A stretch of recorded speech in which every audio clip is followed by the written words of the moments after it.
All right, welcome to week 1, day 2. So we're gonna go through this workout 3 to 5 times as well. In this video, I will go through proper form and I will also go through one round with you. All right, so your first move today is going to be a ski jump with a touchdown. So a modification could be to not touch down, but here I'm just showing you with the touchdown. You wanna make sure that your weight is in your heel and your front foot, and you're up on your toes and your back leg, kind of like a lunge. So here is a view from the side of me doing it without the jump. That's a good option if you live in an apartment or if you have bad knees.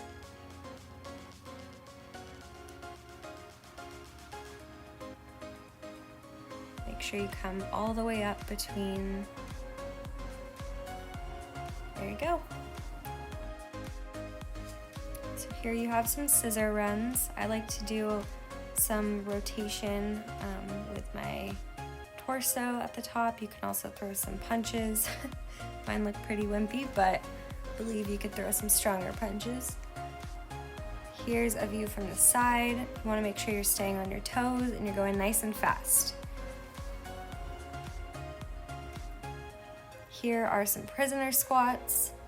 I know the name is questionable, but yeah, you're just gonna get into your squat position, weight in your heels, make sure your hands stay behind your ears, and do this one nice and fast too. We wanna keep your heart rate up, even when we're not jumping. So as you can see, my heels stayed down the entire time. I'm coming straight down, I'm not leaning forward, and my torso is up. Here are some bicycle crunches.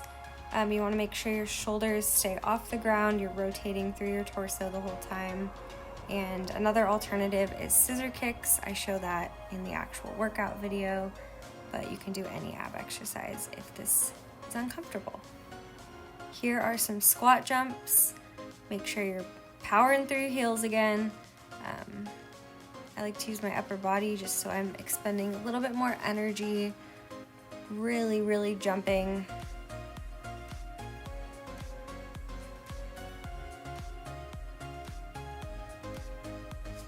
Try and like reach the sky. You want to jump as high up as you can. Here is a push-up with a shoulder tap. So you'll do one push-up, touch either shoulder. Here's an alternative option. You'll do a dolphin push-up, and then you'll do an up-down, dolphin push-up, up-down. That killed me. So remember, if I change what I'm doing mid-set, it's because I'm either showing you a different view or showing you a different variation. Have a good workout.